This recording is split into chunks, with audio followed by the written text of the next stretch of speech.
founded Medwave in 2001.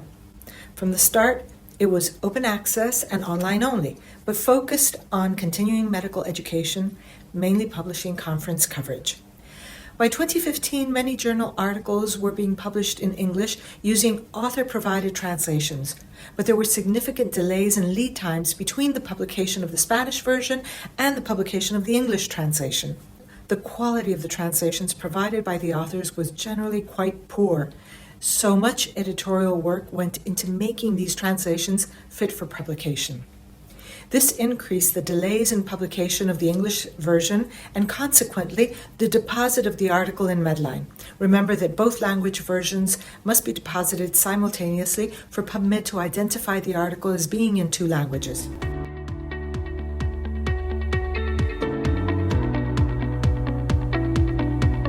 So 2 years ago, Medwave came to us with this interesting problem.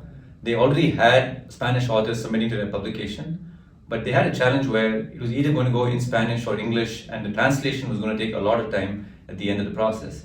And they were very keen on having a workflow which would allow people to submit in Spanish, be reviewed in Spanish, and upon acceptance is then to trigger a bilingual workflow at that point.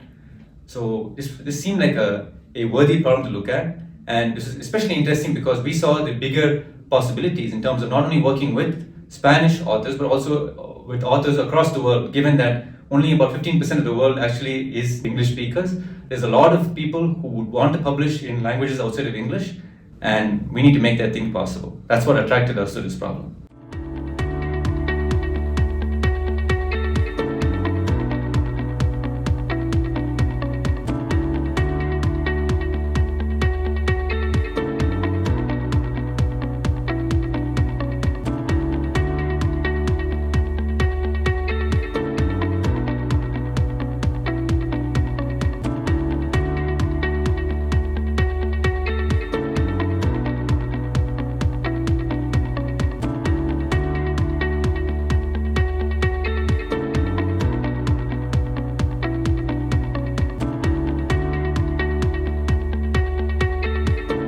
While much of this project is still a work in progress, we have been able to achieve some significant milestones.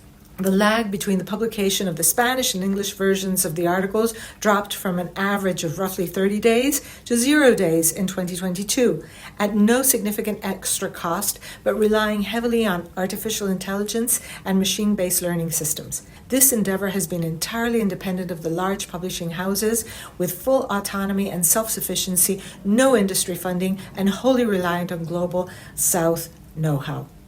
Since becoming a peer-reviewed journal in 2011, there has been a strong editorial board commitment to publishing locally generated knowledge in our native language, Spanish, while reaching out to a broader global audience that can understand our articles because they are also being made available in English.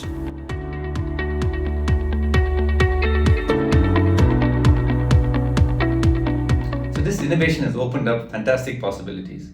Number one, what this innovation is going to allow us to do is to expose research to a wider variety of the world, where more people now are able to access this content and language is no longer going to be deterrent. Second, a lot more people are now going to be able to review content who earlier would not have considered because English was not their preferred language.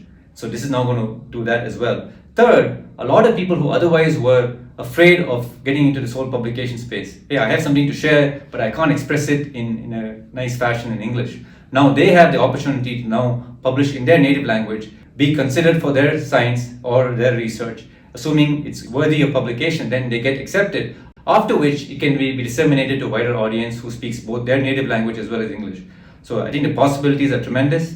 This is a great innovation that is going to have a lot of impact in the research community.